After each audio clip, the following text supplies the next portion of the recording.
Samadhi is an ancient Sanskrit word for which there's no modern equivalent.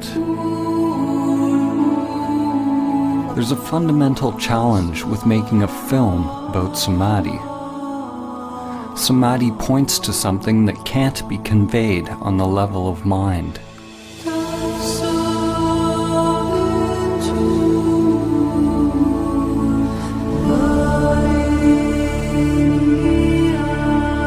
This film is simply the outer manifestation of my own inner journey. The intention is not to teach you about samadhi or provide information for your mind, but to inspire you to directly discover your true nature.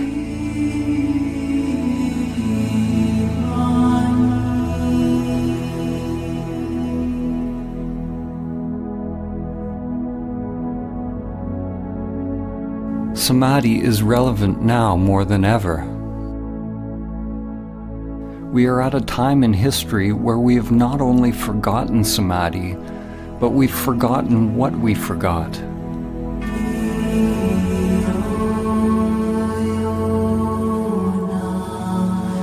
This forgetting is Maya, the illusion of the self.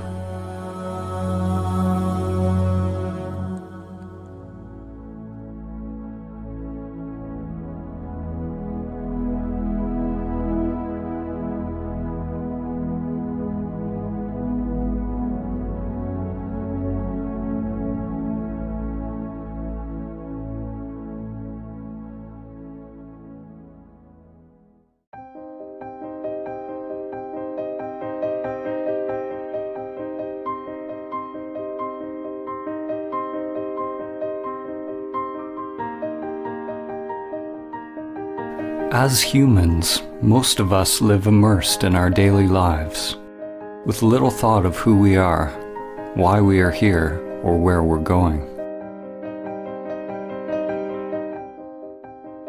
Most of us have never realized the true self, the soul, or what the Buddha called anatta, that which is beyond name and form, beyond thinking.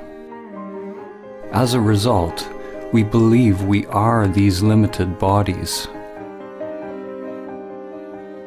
We live in fear, either conscious or unconscious, that the limited self-structure that we are identified with will die.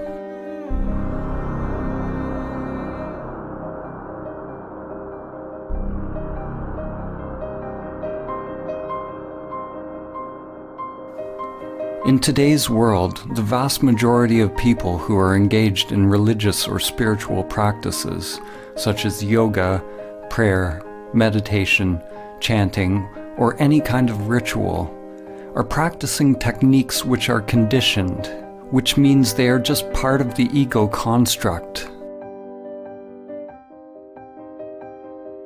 The seeking and the activity isn't the problem. Thinking you have found the answer in some external form is the problem.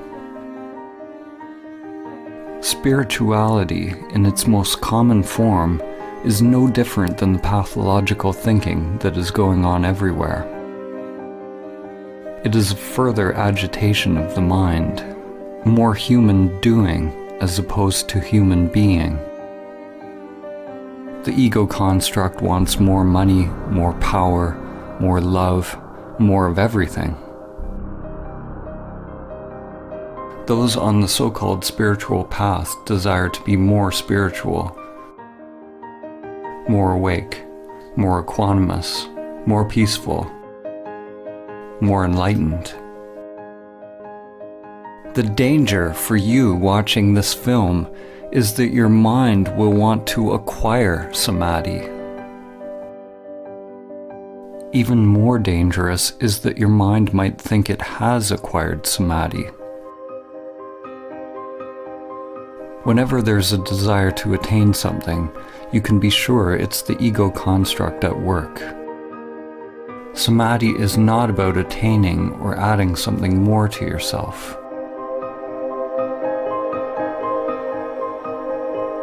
To realize samadhi is to learn to die before you die. Life and death are like yin and yang, an inseparable continuum, endlessly unfolding with no beginning and no end. When we push away death, we also push away life.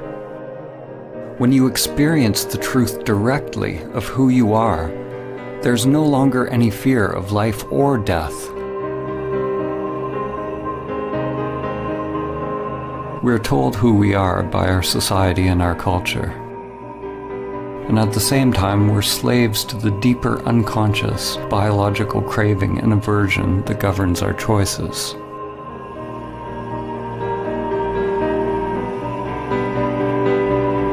The ego construct is nothing more than the impulse to repeat.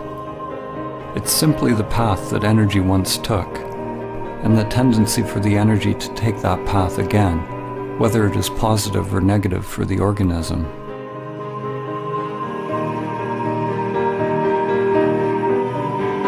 There are endless levels of memory or mind, spirals within spirals.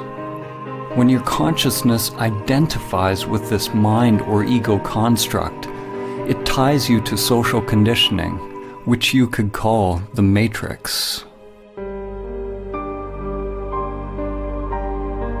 There are aspects of the ego that we can be conscious of, but it's the unconscious, the archaic wiring, the primal existential fears that are actually driving the whole machine.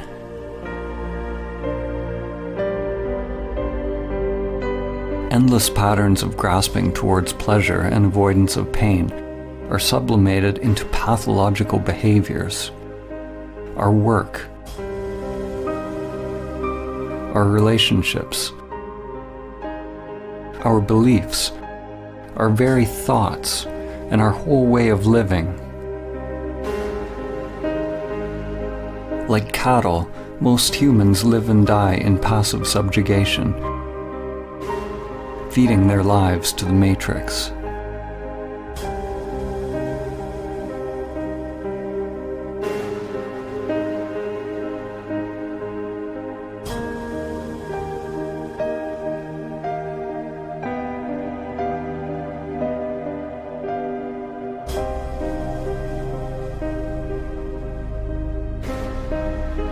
We live lives locked into narrow patterns, lives often filled with great suffering, and it never occurs to us that we can actually become free.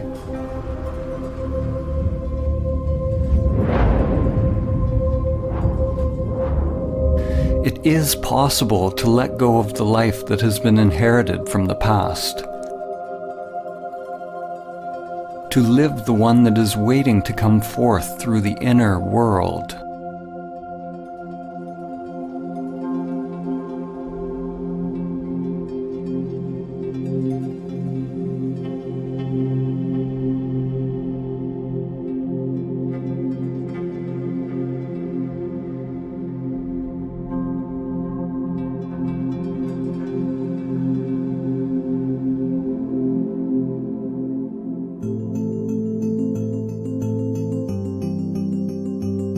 We were all born into this world with biological conditioned structures, but without self-awareness.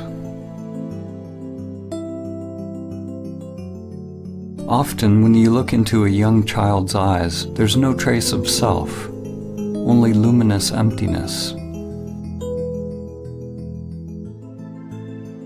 The person one grows into is a mask worn over consciousness. Shakespeare said, "All the world's a stage, and all the men and women merely players."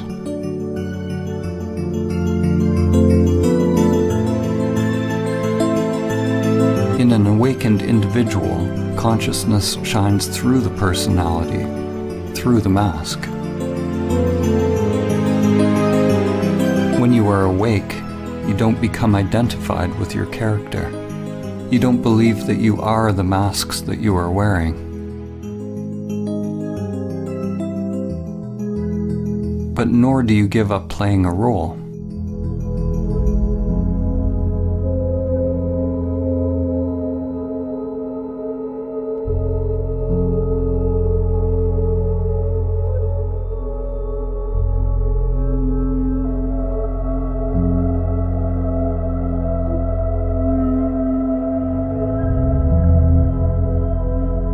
When we are identified with our character, our persona, this is Maya, the illusion of the self.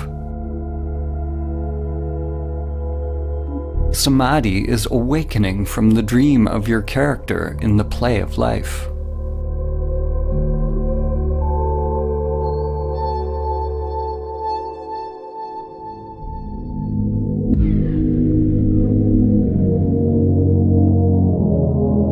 "2,400 years after Plato wrote the Republic, humanity is still making its way out of Plato's cave.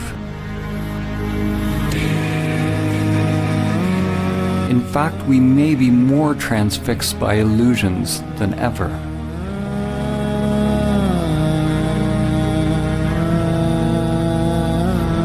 Plato had Socrates describe a group of people who lived chained in a cave all their lives, facing a blank wall. All they could see were shadows projected on the wall by the things passing in front of a fire which was behind them. This puppet show became their world. According to Socrates, the shadows were as close as the prisoners would ever get to seeing reality. Even after being told about the outside world, they continued to believe that the shadows were all that is. Even if they suspected there was something more, they were unwilling to leave what was familiar.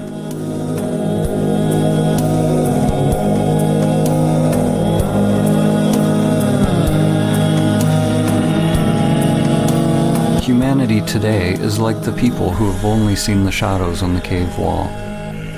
The shadows are analogous to our thoughts. The world of thinking is the only world that we know, but there is another world that's beyond thinking, beyond the dualistic mind. Are you willing to leave the cave? To leave all that you have known, to find out the truth of who you are?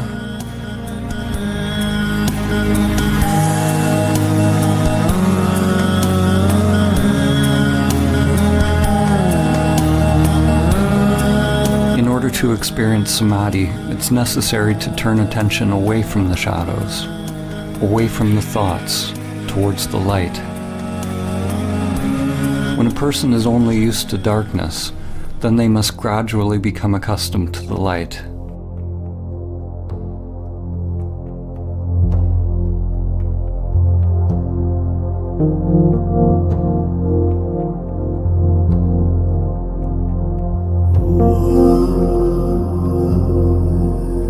Like acclimatizing to any new paradigm, it takes time and effort, and a willingness to explore the new, as well as shed the old.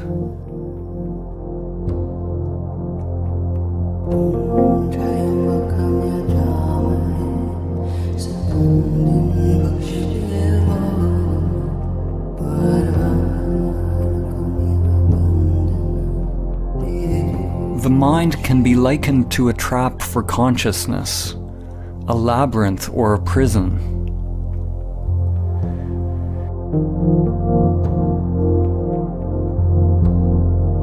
It is not that you are in prison, you are the prison.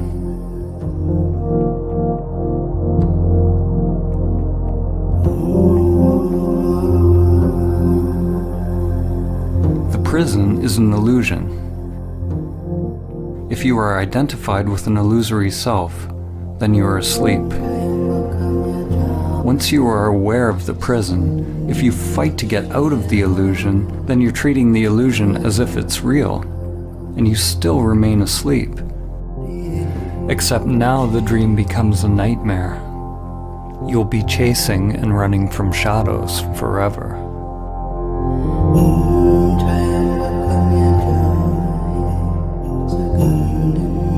Samadhi is awakening from the dream of the separate self, or the egoic construct. Samadhi is awakening from identification with the prison that I call me.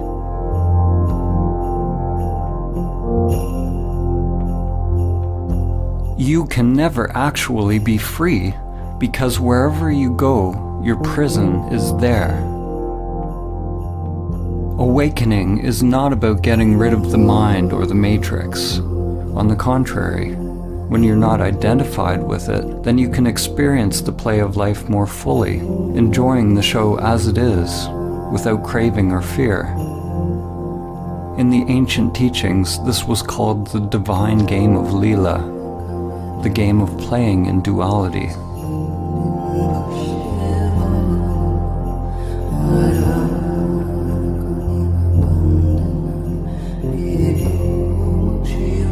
Human consciousness is a continuum.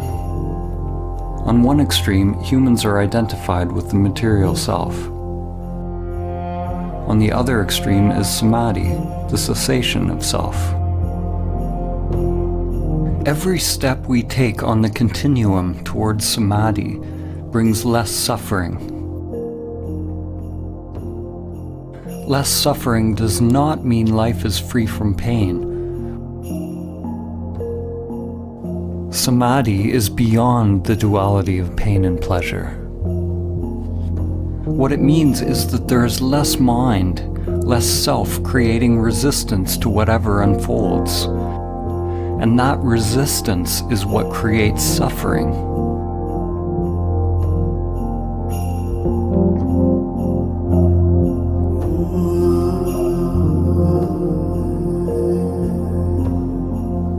Realizing samadhi even once allows you to see what is at the other end of the continuum, to see that there is something other than the material world and self-interest.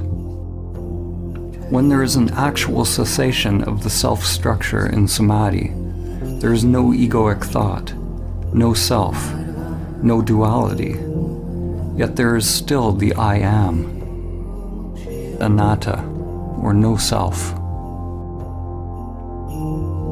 In that emptiness is the dawn of prajna, or wisdom. The understanding that the immanent self is far beyond the play of duality, beyond the entire continuum. The immanent self is timeless, unchanging, always now. Enlightenment is the merging of the primordial spiral, the ever-changing manifested world, or lotus, in which time unfolds, with your timeless being. Your inner wiring grows like an ever-unfolding flower as you disidentify with the self, becoming a living bridge between the world of time and the timeless.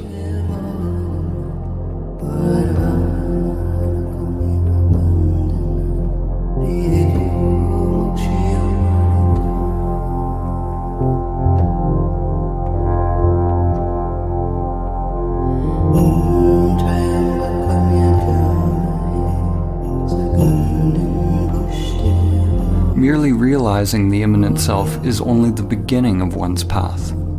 Most people will have to experience and lose samadhi countless times in meditation before they are able to integrate it into other facets of life.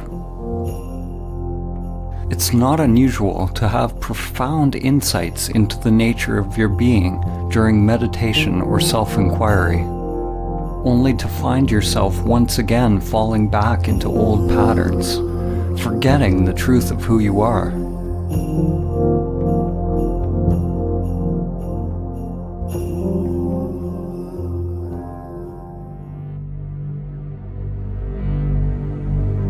To realize that stillness or emptiness in every facet of life, every facet of oneself, is to become emptiness, dancing as all things.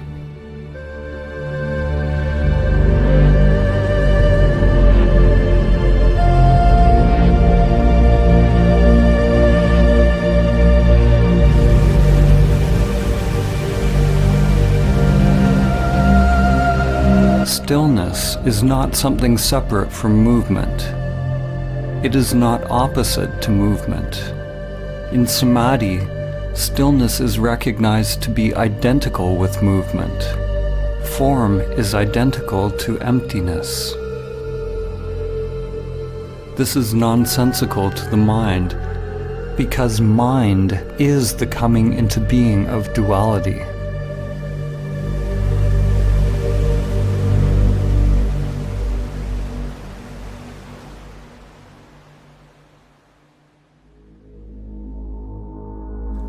René Descartes, the father of Western philosophy, is famous for the saying, "I think, therefore I am." No other phrase more clearly encapsulates the fall of civilization and the full-scale identification with the shadows on the cave wall. Descartes' error, like the error of almost all humans, was the equating of fundamental being with thinking.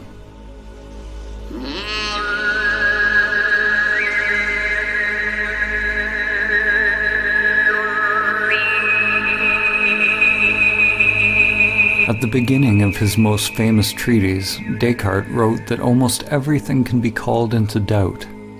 He can doubt his senses and even his thoughts.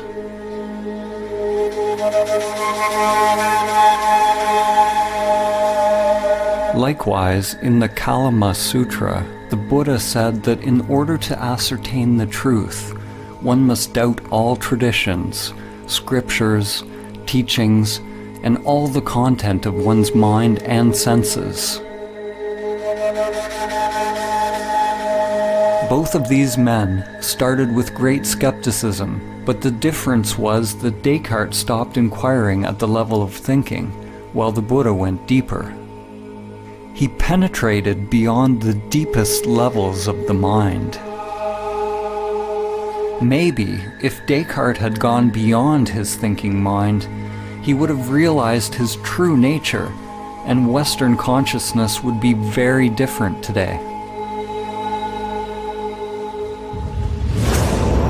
Instead, Descartes described the possibility of an evil demon that could be keeping us under a veil of illusion.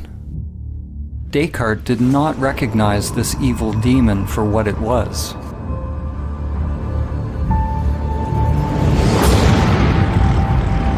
As in the movie The Matrix, we could all be hooked up to some elaborate program, feeding us an illusory dream world. In the movie, humans lived out their lives in the Matrix, while on another level they were merely batteries, feeding their life force to the machines, which used their energy for their own agenda.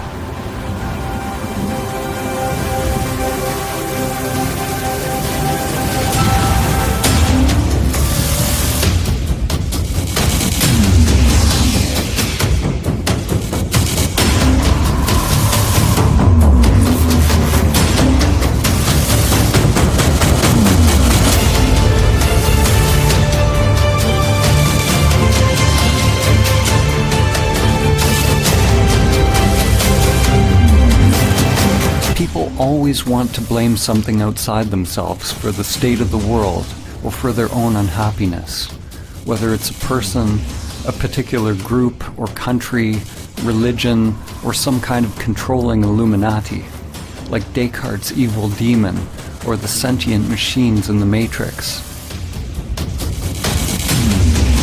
Ironically, the demon Descartes envisioned was the very thing that he defined himself by. When you realize Samadhi, it becomes clear that there is a controller. There is a machine, an evil demon leeching your life day after day. The machine is you.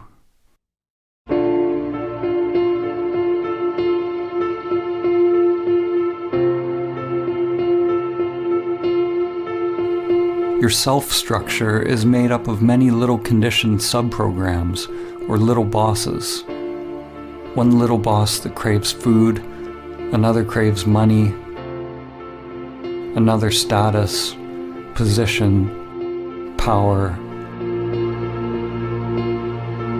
sex, intimacy. Another wants consciousness or attention from others. The desires are literally endless and can never be satisfied. We spend a lot of our time and energy decorating our prisons, succumbing to pressures to improve our masks and feeding these little bosses, making them more powerful. Like drug addicts, the more we try to satisfy the little bosses, the more we end up craving.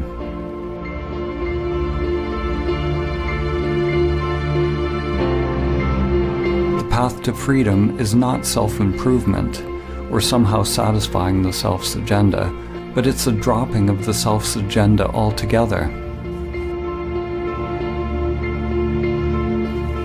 Some people fear that awakening their true nature will mean that they lose their individuality and enjoyment of life. Actually, the opposite is true. The unique individuation of the soul can only be expressed when the conditioned self is overcome.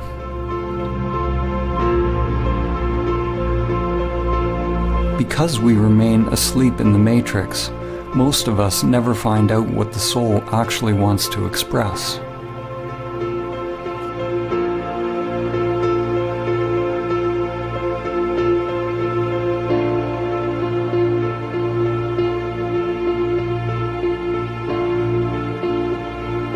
The path to samadhi involves meditation, which is both observing the conditioned self, that which changes, and realizing your true nature, that which does not change.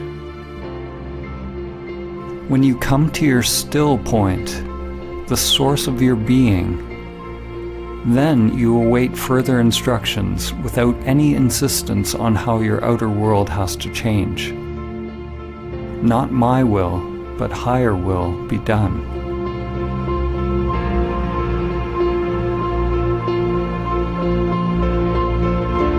If the mind only tries to change the outer world to conform with some idea of what you think the path should be, it's like trying to change the image in a mirror by manipulating the reflection.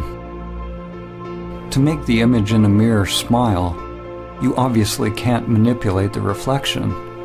You have to realize the you that is the authentic source of the reflection. Once you realize the authentic self, it doesn't mean that anything on the outside necessarily needs to change. What changes is the conscious, intelligent inner energy, or prana, which is freed from conditioned patterns and becomes available to be directed by the soul. You can only become aware of the soul's purpose when you are able to watch the conditioned self and its endless pursuits, and let them go.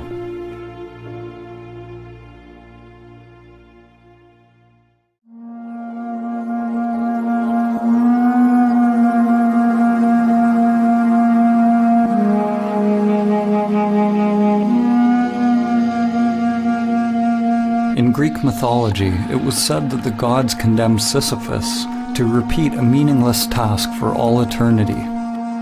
His task was to endlessly push a boulder up a mountain, only to have it roll down again.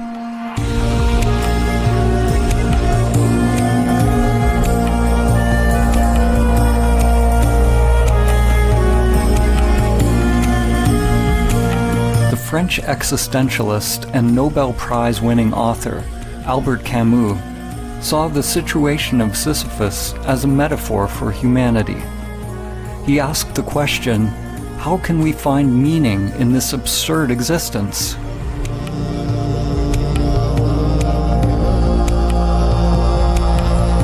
As humans, we are toiling endlessly, building for a tomorrow that never arrives.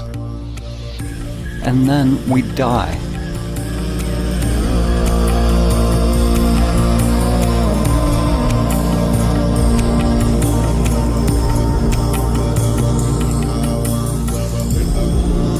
If we truly realize this truth, then we will either go mad if we are identified with our egoic personas,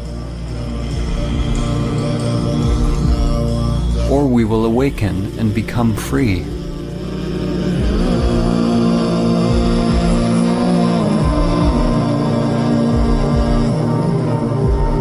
We can never succeed in the outer struggle because it's just a reflection of our inner world. The cosmic joke, the absurdity of the situation becomes clear when there's a complete and utter failure of the egoic self to awaken through its futile pursuits.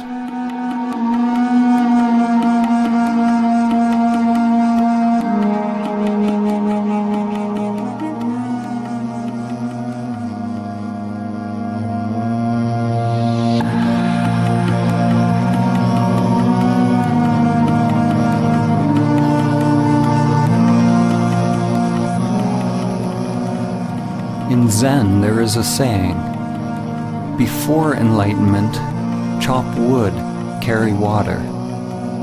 After enlightenment, chop wood, carry water.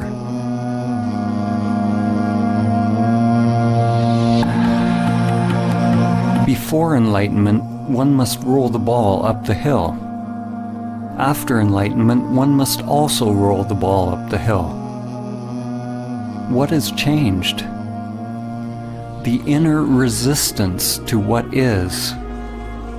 The struggle has been dropped, or rather, the one who struggles has been realized to be illusory.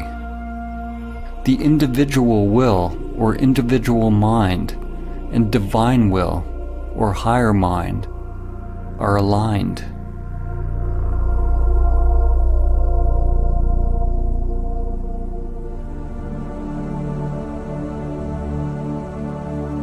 Samadhi is ultimately a dropping of all inner resistance to all changing phenomena without exception. The one who is able to realize inner peace, irrespective of circumstance, has attained true Samadhi. You drop resistance not because you condone one thing or another, but so that your inner freedom is not contingent on the outer. It's important to note that when we accept reality as it is, it doesn't necessarily mean that we stop taking action in the world or we become meditating pacifists. Actually, the opposite can be true. When we're free to act without being driven by unconscious motives, then it is possible to act in alignment with the Tao, with the full force of our inner energy behind us.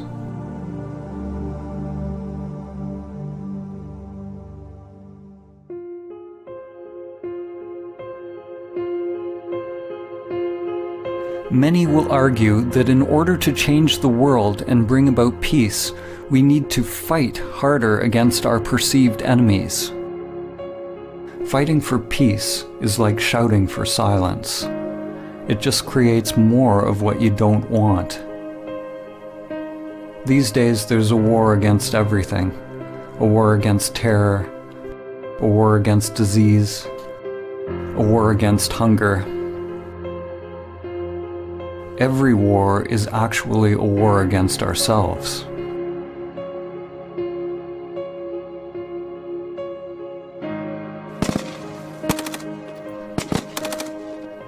The fight is part of a collective delusion. We say that we want peace, but we continue to elect leaders who engage in war. We lie to ourselves, saying that we are for human rights, but continue to buy products made in sweatshops. We say we want clean air, but we continue to pollute. We want science to cure us of cancer, but won't change our self-destructive habitual behaviors that make us more likely to be sick. We delude ourselves that we are promoting a better life. We don't want to see our hidden parts that are condoning suffering and death.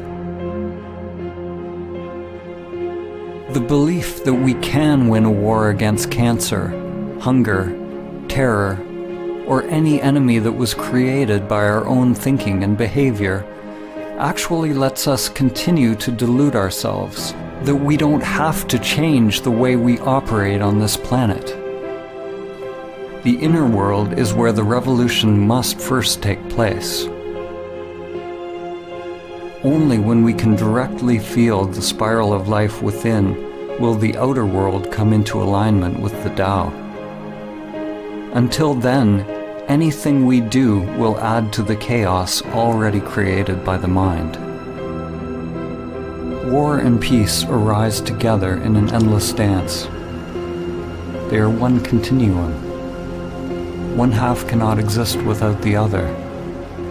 Just as light cannot exist without dark, and up cannot exist without down. The world seems to want light without darkness, fullness without emptiness, happiness without sadness.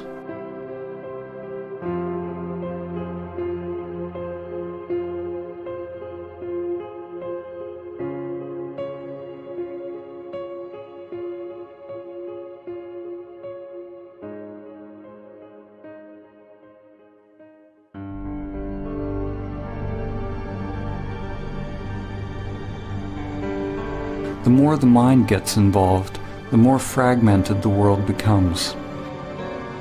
Every solution that comes from the egoic mind is driven by the idea that there is a problem, and the solution becomes an even greater problem than what it was trying to solve. What you resist persists.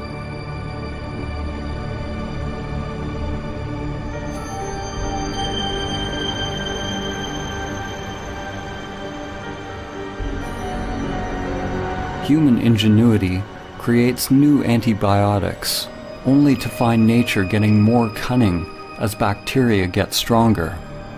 Despite our best efforts in the ongoing fight, the prevalence of cancer is actually increasing. The number of hungry people in the world steadily grows. The number of terrorist attacks worldwide continues to rise.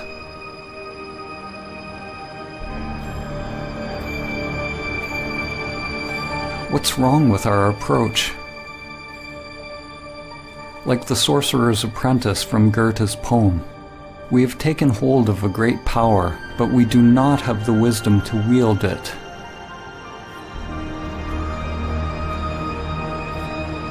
The problem is that we do not understand the tool that we are using. We do not understand the human mind and its proper role and purpose.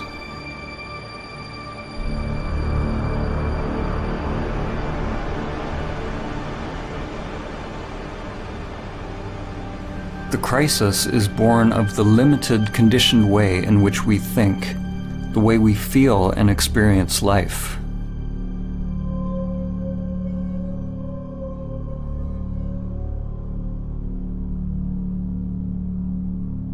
Our rationalism has robbed us of our ability to recognize and experience the wisdom of many ancient cultures.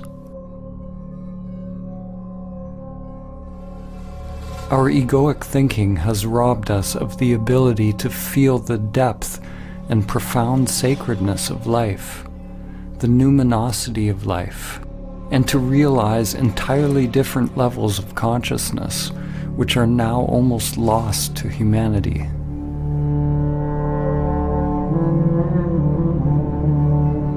In the ancient Egyptian tradition, netters were archetypal forms whose characteristics could be embodied by those who purified their physical and spiritual bodies in such a way that they were fit to house higher consciousnesses. The original netter, or the divine principle of this wisdom, was known as Thoth, or Tehuti, often depicted as a scribe with the head of a bird or ibis, and represented the origin of all knowledge and wisdom. Thoth could be described as the cosmic principle of thinking, or thought. Thoth gave us language, concepts, writing, mathematics, and all the arts and manifestations of the mind. Only those who had gone through special training were allowed to access Thoth's sacred knowledge. The Book of Thoth is not a physical book, but is the wisdom of the Akashic or etheric realm. Legend tells that Thoth's knowledge was deeply hidden in a secret place within every human being, and was protected by a golden serpent.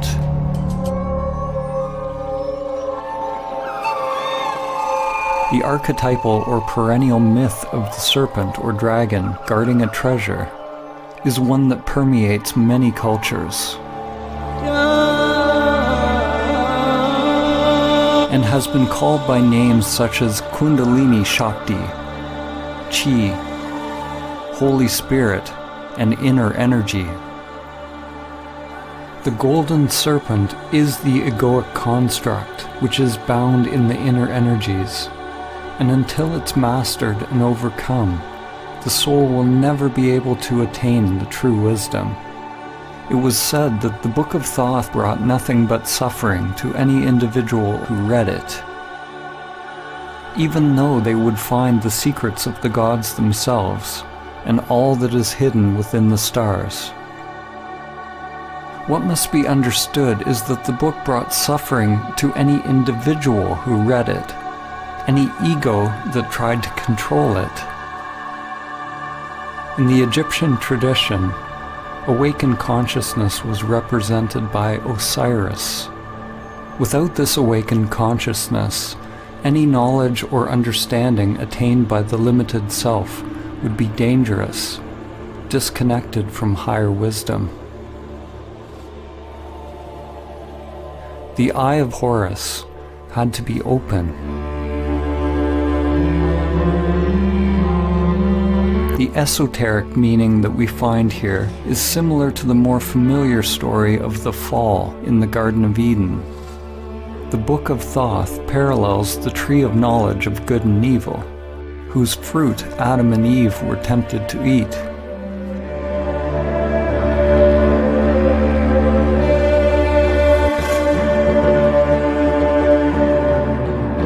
Humanity, of course, has already eaten the forbidden fruit, already opened the Book of Thoth, and has been cast out of the garden.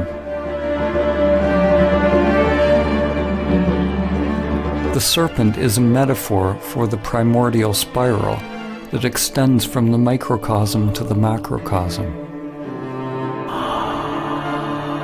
Today, the serpent is living as you. It is the egoic mind expressed as the manifested world. We have never before had access to so much knowledge. We've gone deep into the material world, even finding the so-called God particle. But we've never been more limited, more ignorant of who we are and how to live. And we do not understand the mechanism by which we create suffering.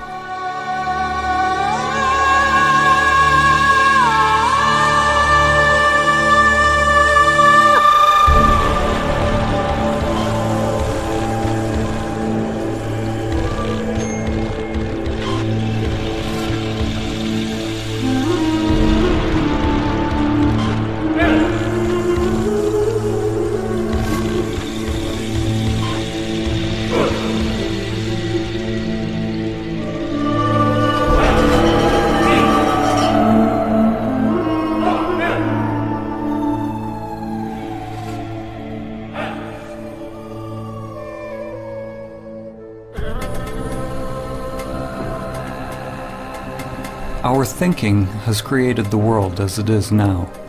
Whenever we label something as good or bad, or create a preference in our mind, it's due to the coming into being of egoic structures or self-interests. The solution is not to fight for peace or conquer nature, but to simply recognize the truth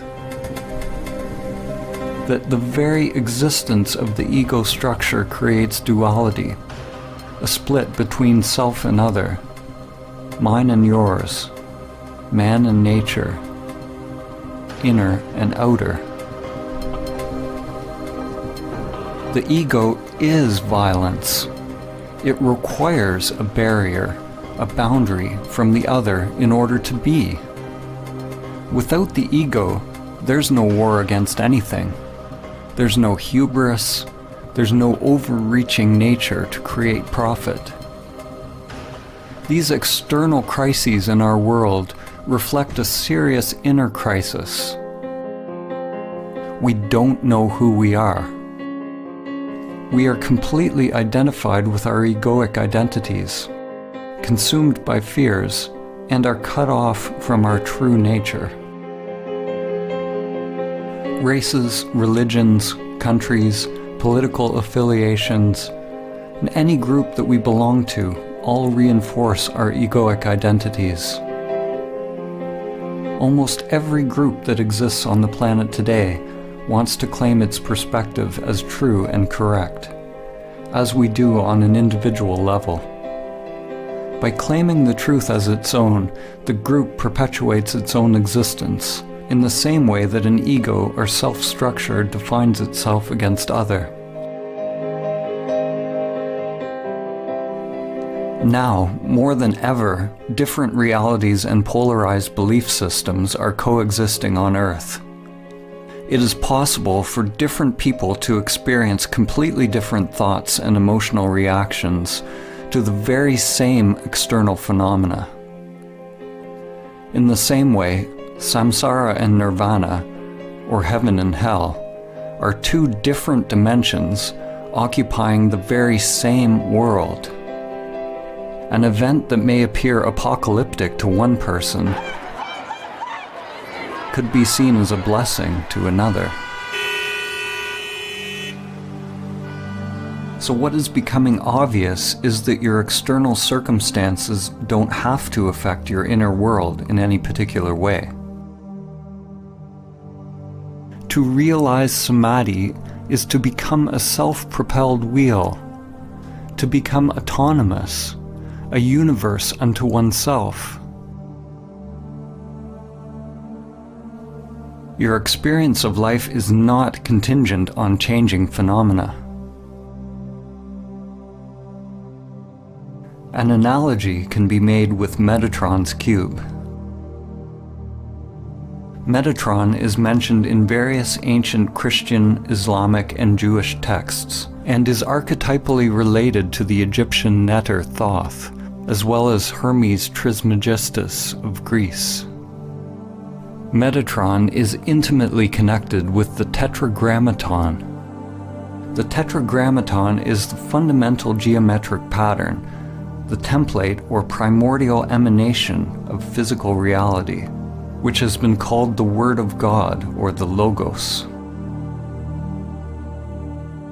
Here we see a two-dimensional representation of the figure. But if you look a certain way, you see a 3D cube. When you see the cube, nothing has changed in the figure, but your mind has added a new dimension to your seeing. Dimensionality, or one's perspective, is simply a matter of becoming habituated to a new way of perceiving the world. Upon realizing samadhi, we become free of perspective, or free to create new perspectives, because there's no self invested in or attached to a particular viewpoint.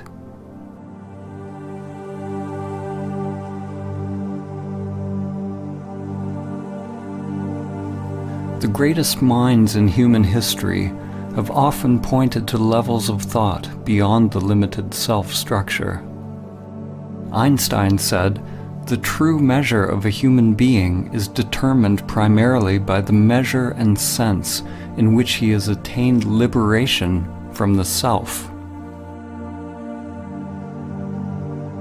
So it's not that thinking in the existence of the self is bad.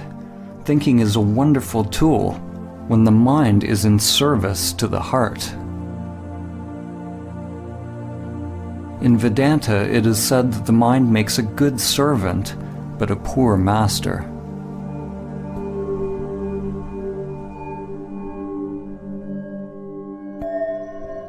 The ego perpetually filters reality through language and labels, and is constantly judging, preferring one thing over another. When the mind and senses are your master, they will create endless suffering, endless craving and aversion, locking us into the matrix of thinking. If you want to realize samadhi, do not judge your thoughts as good or bad, but find out who you are prior to thought, prior to the senses. When all labels are dropped, then it is possible to see things as they are.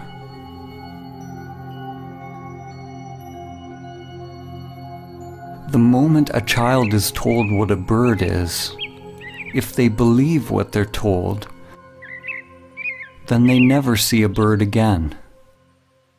They only see their thoughts.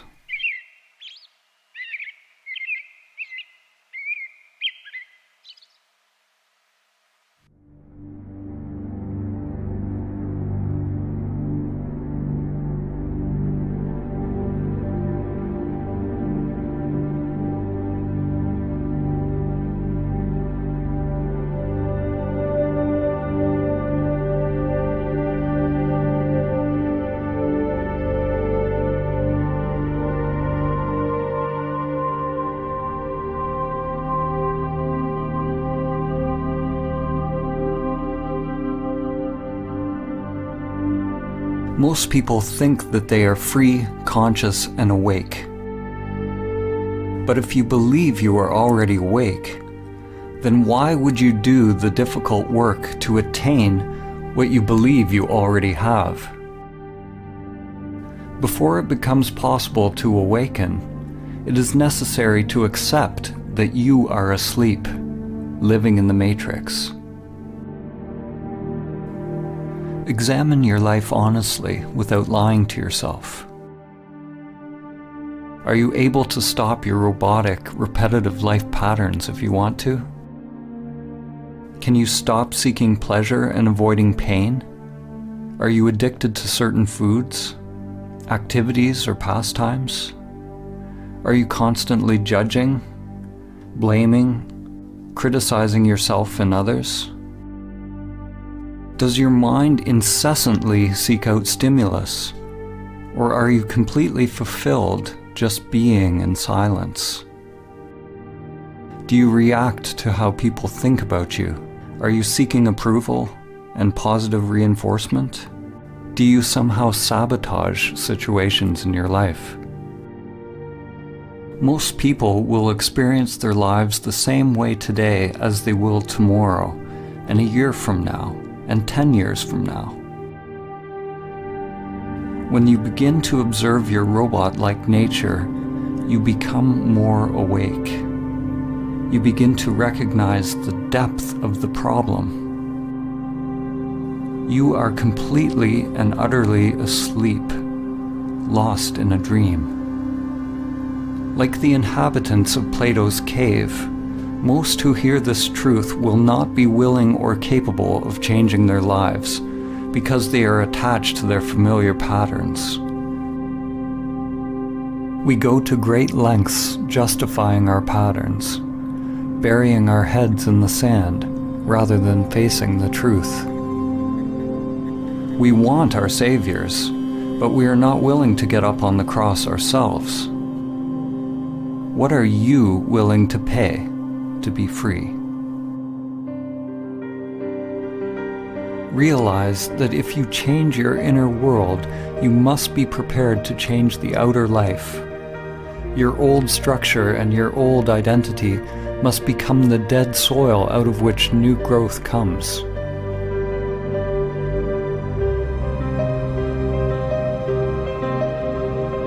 The first step to awakening is to realize that we are identified with the matrix of the human mind, or the mask. Something within us must hear this truth and be roused from its slumber. There's a part of you, something timeless, that has always known the truth.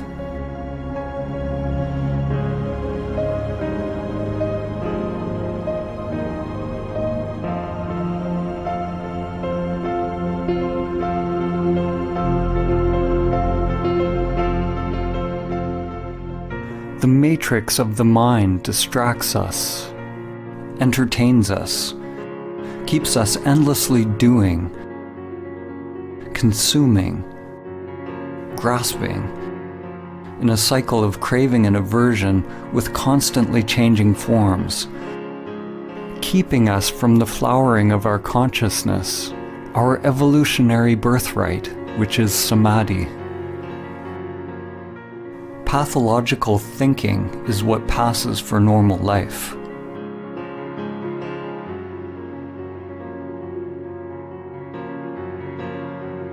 Your divine essence has become enslaved, identified with the limited self-structure. The great wisdom, the truth of who you are, is buried deep within your being.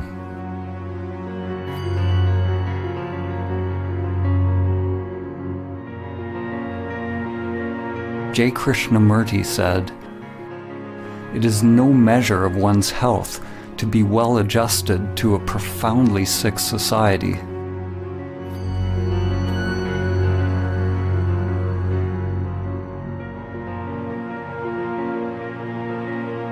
Identification with the egoic mind is the sickness, and samadhi is the cure.